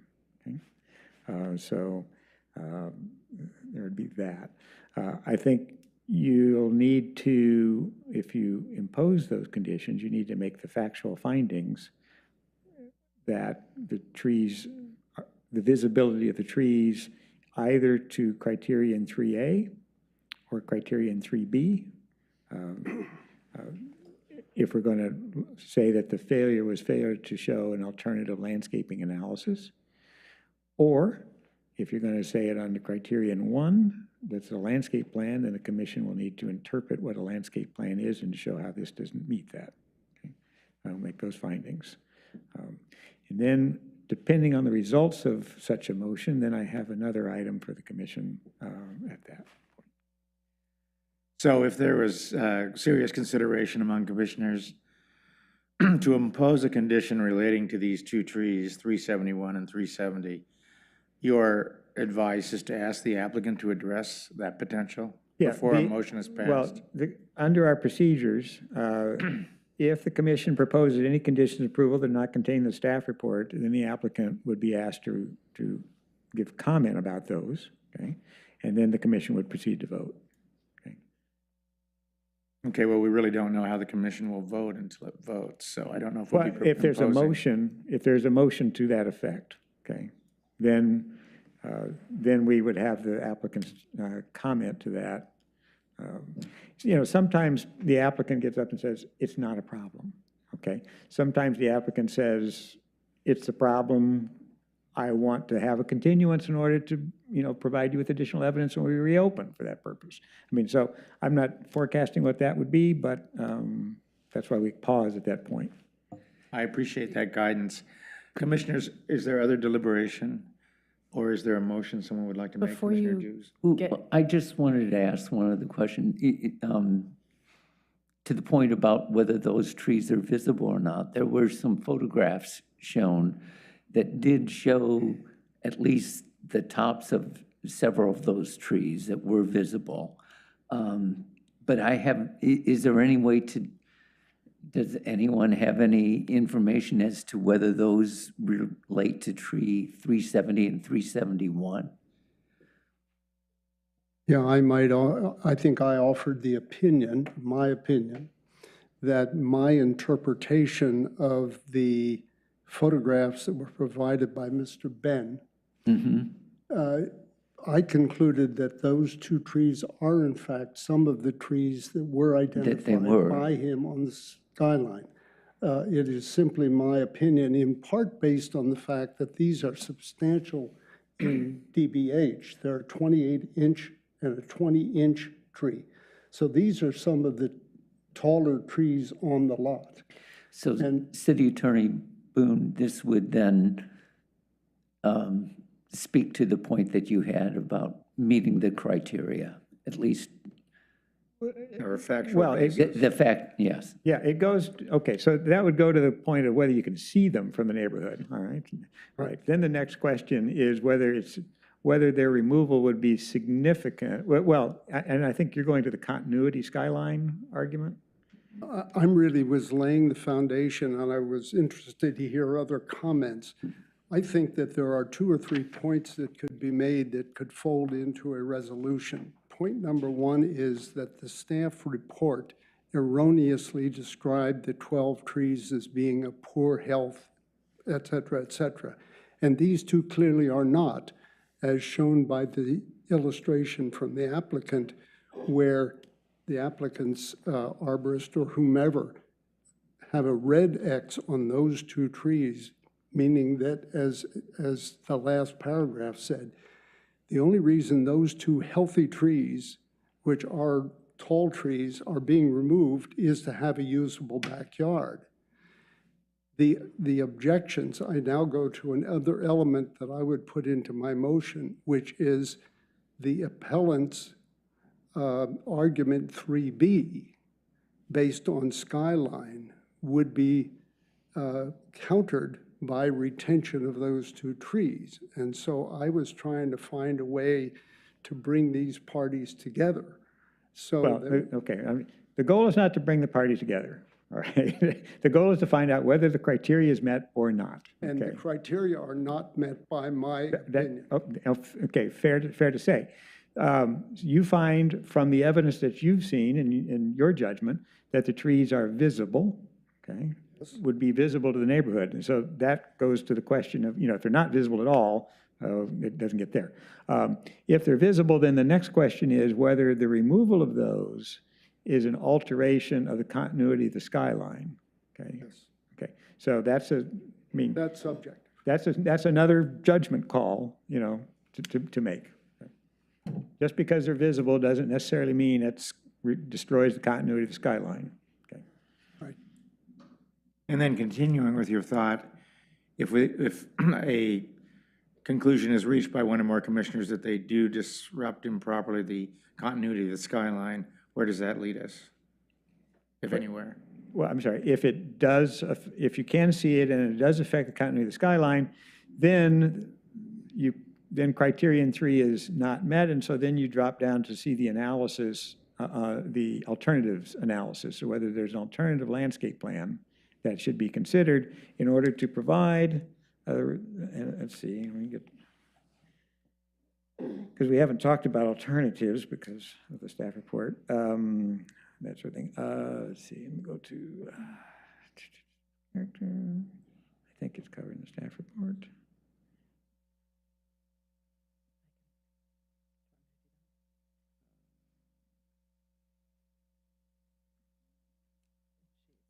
Oh, okay. You have it handy, or I have it. Alternatives have been considered. No reasonable alternative exists to allow the property to be used as permitted in the zone. In making that determination, you will consider alternative site plans or alternative landscaping designs that would lessen the impact on trees, so long as the alternatives continue to comply with other provisions of the Lake Oswego Code. I mean, that's the alternatives analysis. So just, if you make a finding that criterion 3 is not met, well, there really hasn't been any testimony about whether or not exceptions applies. And so that would be a burden on the applicant to show that criterion 3 applies. And that would be relating to the landscape plan. Right. In this instance. Well, of these 2 For those 2, yes. Yes. I mean, the purpose of removal is landscape plan, all right? But again, see, I put them in 2 buckets, 2 separate buckets. Is the purpose for landscape plan removal, yes or no? That's, all right. That doesn't get into an analysis of, well, can you see the trees and is it significant to the neighborhood and have you considered alternatives? Okay, that's a separate question, all right? So if we're at the point where, yes, it's permitted as removal of the landscape plan, all right? But the trees are significant to the neighborhood due to size, species, character, or continuity of the skyline, then has an alternative analysis, alternative landscape plan been considered? Okay? That's where you'd get. If the answer to that is no, then the applicant, if they haven't carried the burden on it, then you would make a finding that the criterion 3 wasn't met and neither was an exception. Thank you. Commissioner Dews? Well, I was just so I understand, so it's kind of an all or nothing type of situation in terms of the landscaping plan. Either we're approving what's here, or if we determine that these 2 trees aren't, is that our only avenue to just then say that the landscaping, it doesn't meet that criteria, and therefore, as you said, an alternative plan would have to be created? Or is there the possibility of, again, with a condition just to remove those 2 trees from the lists that are going to be removed? I think I followed that, if I Yeah. can respond.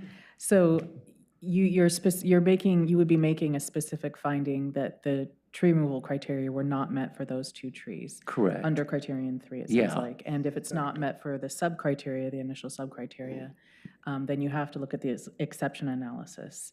And your finding could be the landscaping removal request does not meet the criteria for removal. There isn't an exception analysis, therefore those 2 trees are not approved for removal.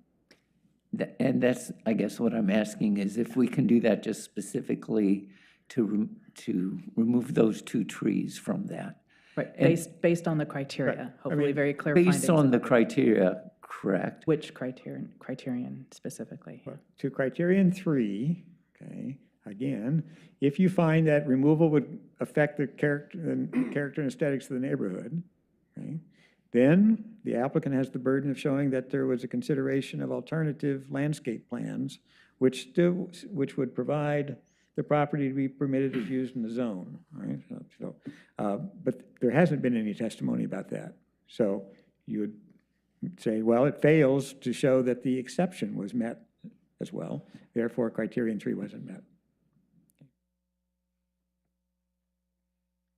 And so the result of that might be any number of things, but for purposes of the application, we're looking at the application in its entirety. Well, it would be denial of those 2 trees. I mean, that's, yeah. And if, Correct. Yeah. very good. Well, that's a good discussion. Any other questions or deliberations?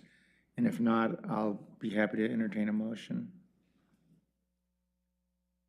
I would move that we approve the application with the exception that trees 10,371 and 10,370 be removed from the proposed landscaping plan. And the reason for that is that those trees do not meet the criterion 3. I second that. Oh, Can you be a little more, I mean, if this goes up on appeal, the council would appreciate guidance. Is it 3A, 3B, or both? It is 3B. Okay, thank you. It is 3B, continuity of skyline. Visibility and continuity of skyline.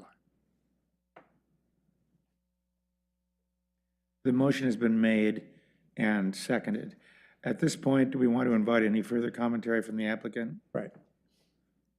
Mr. Sebastian, Mr. Hammer, and Ms. McCall? Commission, and appreciate the lively conversation.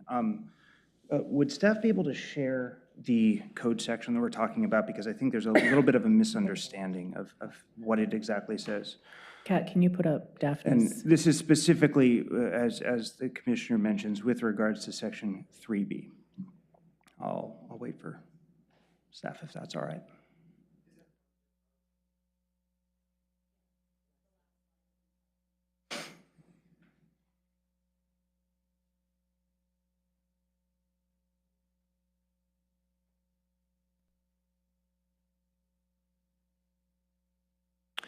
So again, this is with regards to 3B. And I think we've been a little bit vague in kind of an articulation of how the impact to the skyline actually needs to occur. And I'll read it. It says that alterations to the distinctive feature or continuity of the neighborhood skyline as viewed from all public streets, so not one public street, not two public streets, all public streets and properties within 300 feet of the property. So we have evidence on the record from staff that these trees are not identifiable from at least two public streets. So we have failed that test right off the bat. We have testimony from the project opponent that one or two of these trees may be viewable from the property. There's no evidence on the record that the pictures that the project opponents provided are from public streets, and importantly, from all properties within 300 feet of the property. So this test requires you to find that despite the evidence on the record that's been presented by the city staff, these two particular trees can be identified from all public streets and from each property within 300 feet of this property. That evidence just simply doesn't exist. This code section is there for a distinctive tree that is so distinctive that it is visible and identifiable within a 300-foot radius of the property. So I would caution that absent substantial evidence overturning what we've seen from staff, that you not make a finding that subsection 3B has not been fully met. Thank you. Any questions of Mr. Hammer? Thank you very much. We have a motion and a second. Is there any further discussion on the motion? Then please call the roll. Arthur. Well, I want to just say I really appreciate the neighbors' interest in this issue and Mr. Ben's thoughtful and organized presentation. And I'm really delighted to be part of this commission that has worked diligently to understand the issues and the evidence. I'm going to be I'm going to be voting no on the motion because I do think the type 2 issuance criteria have been met with the conditions as proposed by staff. So I voted no. Poinsett. Completely confused, but I'm voting yes. Yes on the motion. Yes. Okay. Sangre. I am voting yes. Dues.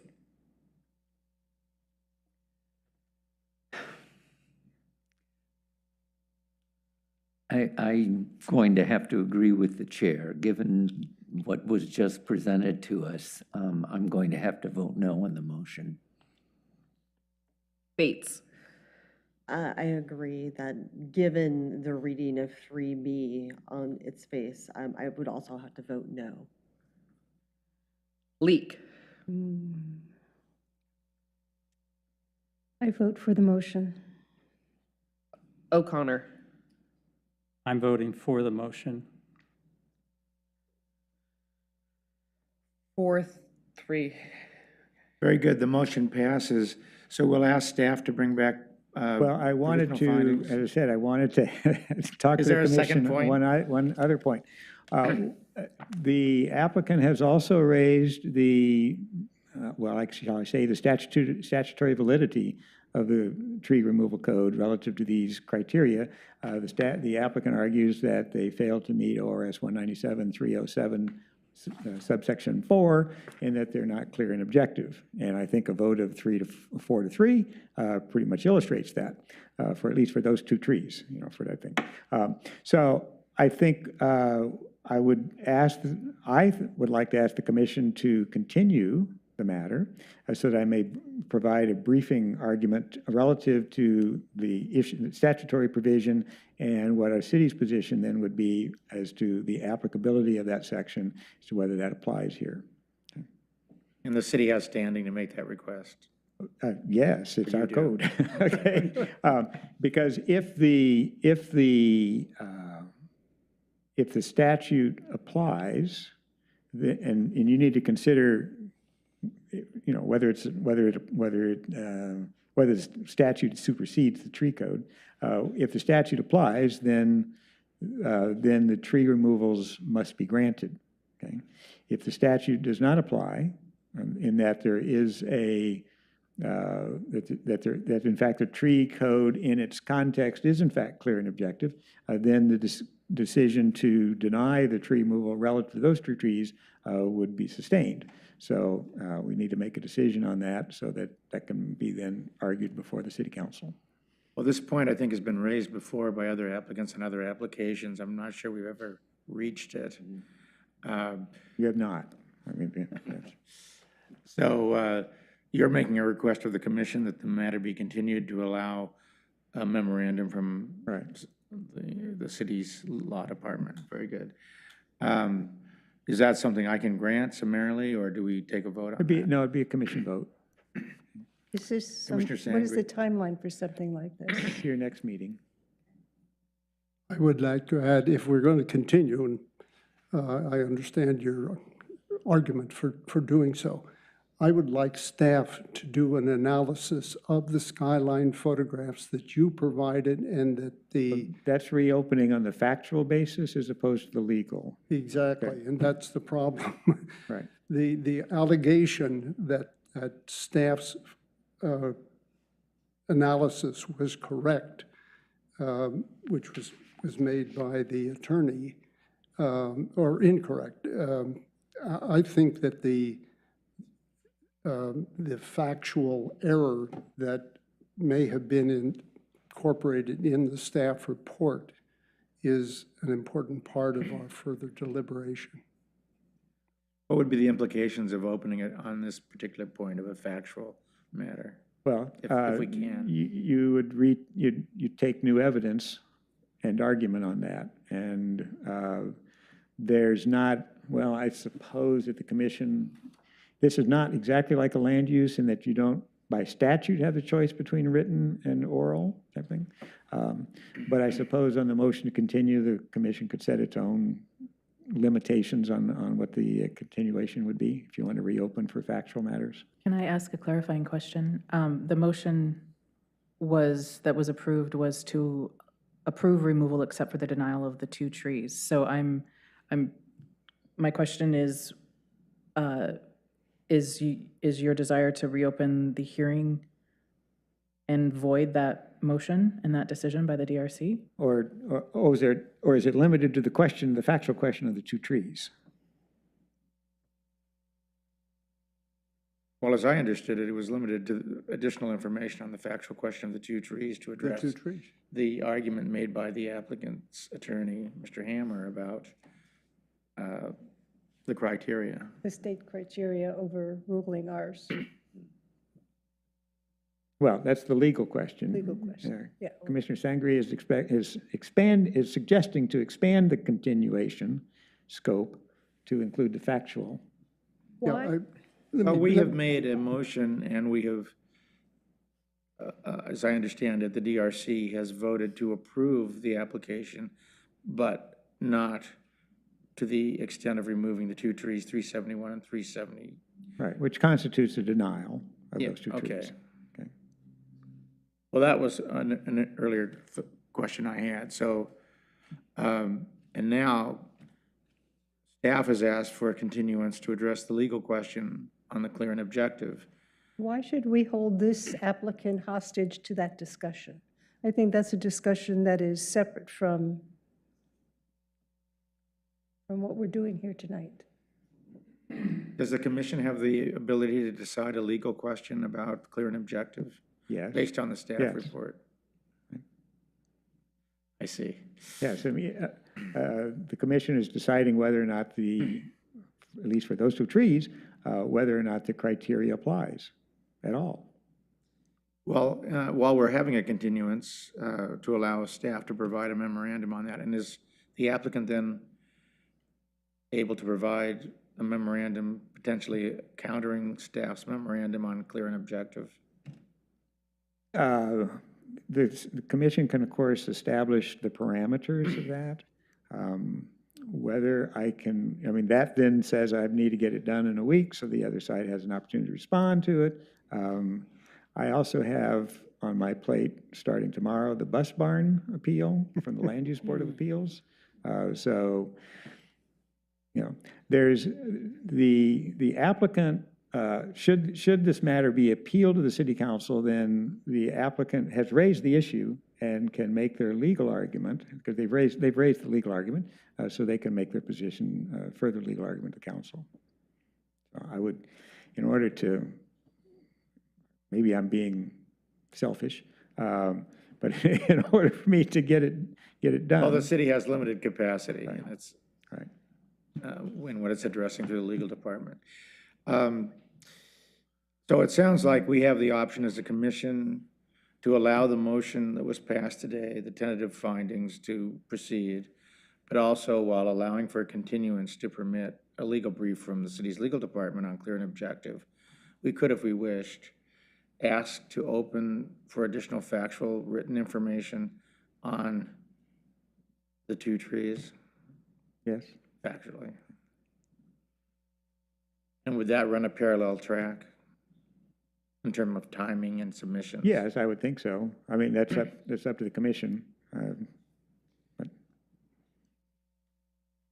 So we would consider those separately, the staff's request for additional time to brief the clear and objective issue, and if there was an a willingness or a consensus on the DRC to open for further written factual exploration of the tree issues, that would be a separate issue, a separate motion. Yes. Separate, meaning Okay. what? Well, you can either do a motion, I mean, motion to continue to allow the legal argument on that, and then an amendment could be made to expand it to factual, vote on the amendment, okay?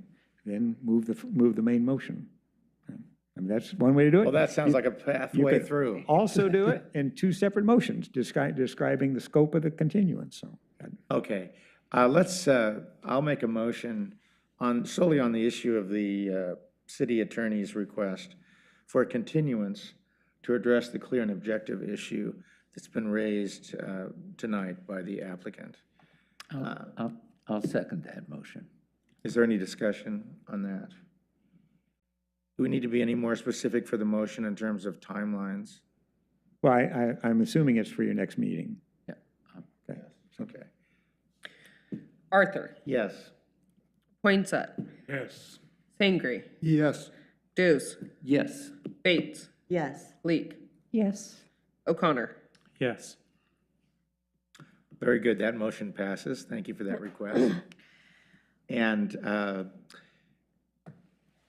so for our next meeting, we will receive from the city attorney's office an analysis of the clear and objective issue. Right. Thank you. Also, we've had raised the potential of, and I'll just characterize it this way, I'll just make this motion. I would move to guidance from the city attorney. I would move to allow for additional written evidence on the factual issue raised by Commissioner Sangre about the 2 trees. Relative to criterion 3A, I heard it. He said 3B, 3B, 3B. pardon me, 3B. Not to put words in the commissioner's mouth. Is that encapsulating your concern, Commissioner Sangre? Yes, it's not clear to me that it isn't more than 3B. It is 3A and B. Thank you. So with that clarification, that would be the motion I would make, to allow for that Okay, additional now, written testimony. And if that also raises the question about the alternative landscape plan. Exactly. So the exception B then as well, okay? And then we need to talk about the timing of submissions, and whether it's a sort of everybody can participate and file anything, or whether you have a time period for new evidence and then rebuttal, such as in land, such as in. Yeah, I would clarify my motion to be separate time periods for new evidence and then rebuttal to the new evidence, which would be what we typically do. Do you have a suggestion on that? Well, typically under the land use side of things, it would be the 28th, 1 week. Just to note, we have a holiday. there's a holiday on September 4th on that Monday, so it would be the 6th, September 6th, that we would be returning. Yeah, but functionally, I think we're looking at the same thing, because we're only talking 1 day. I would like to ensure that there's sufficient staff time, both for you and Daphne. Yeah.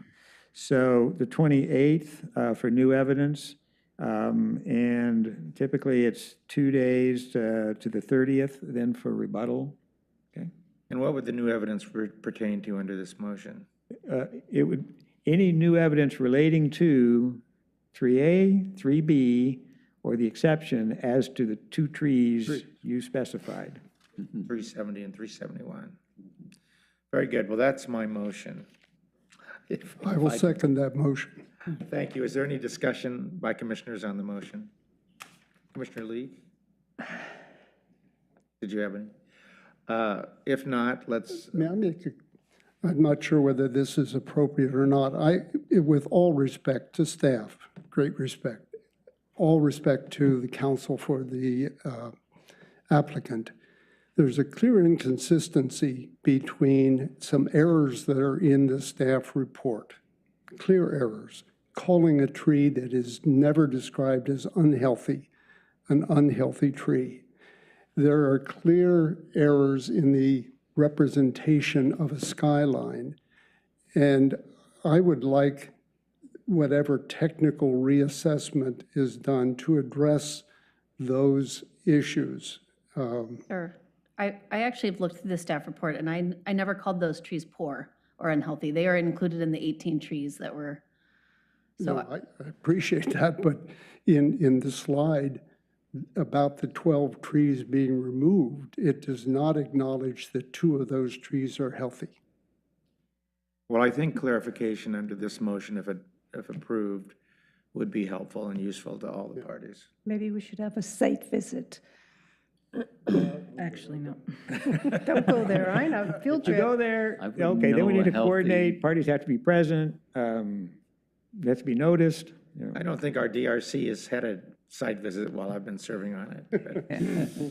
but, Before we move but on from this we point. have, I believe, a motion and a second pending, so let's vote on that. Unless you wanted to make an amendment to the motion. Did you want to make an amendment for a site visit? Could you repeat the motion? Can we do that? City Attorney, would you repeat the motion? Yes, So it that would be has all the receive new elements in it? evidence and rebuttal, new evidence 28th, rebuttal by the 30th on the issue of whether or not trees 371 and 374? Yeah, 370. 370. 370 and 71. 370, 371 would qualify for removal under 3A or 3B, and if they do, whether exception B would be applicable. That's right. And are we asking for alternative landscape plans? Well, that's 3B. That's the exception B. So whether it would be applicable. Whether it be applicable, whether you would, notwithstanding the fact that you would find, just for everybody's clarification, even if a tree is a significant tree under 3A, or its removal would constitute an alteration of the continuity of the neighborhood skyline, nevertheless, those 2 trees could be removed as alternatives being considered, and no reasonable alternative exists to allow the property to be used as permitted in the zone. And so you would have to, one would have to address the exception B as well, in order for the commission to ultimately decide whether the evidence shows that 370 and 371 should be removed or retained. Okay. Well, I appreciate that orderly restatement of the motion. So that motion has been made and seconded, so we'll take a vote on it now. Arthur. Yes. Poinsett. Yes. Sangre. Yes. Dews. Yes. Bates. Yes. Leek. No. O'Connor. Yes. 6-1. Are there other motions pertaining to the application that commissioners wish to have the commission entertain? Just for clarification then, what will be coming back to us on the 6th? I'd like to really quickly point out for Commissioner Sangre that staff Cissell's presentation did not call out the condition of the trees. So I think that she would actually just circled trees that were requested for removal for landscaping and trees that were requested for removal for development purposes. So there wasn't an error in the staff report and there wasn't an error in her presentation. So I think I would like that to be a part of the staff report as well, responding to that comment from Commissioner Sangre. Well, I think that we're just wanting clarification on these issues that Commissioner Sangre and others have raised, and so I think that will be important to receive. What will be coming back to us on the September 6th? Well, what would be coming back would be any new written evidence that's submitted by the public, any person by August 28th, and then rebuttal evidence to that written material on the 30th, and then a staff report on the summarizing the material that has been received and the recommendation from staff. And that would be, well, it would be on the 1st, or it could be a Tuesday, since you're meeting on Wednesday. But Again, I think the motion had dates in it. for the new evidence and the rebuttal, Yes. but not the return of the staff memo. So I would say it would be better to provide staff and the city attorney's office sufficient time to review it. So I would prefer the memo to be posted on September 5th, so Tuesday, September 5th. And you'll receive a memorandum, a legal memorandum from me on the clearing objective, and I would say Friday, September the 1st. So given these developments, we wouldn't be receiving tentative findings, conclusions? No. In order. Okay. No. Okay. Very good. Is there any other discussion or motions or action we need to take tonight on the application? Seeing none, that concludes the public hearing on the application. Thank you to all who participated. And thank you for the detailed analysis of our commissioners. I really am grateful for that.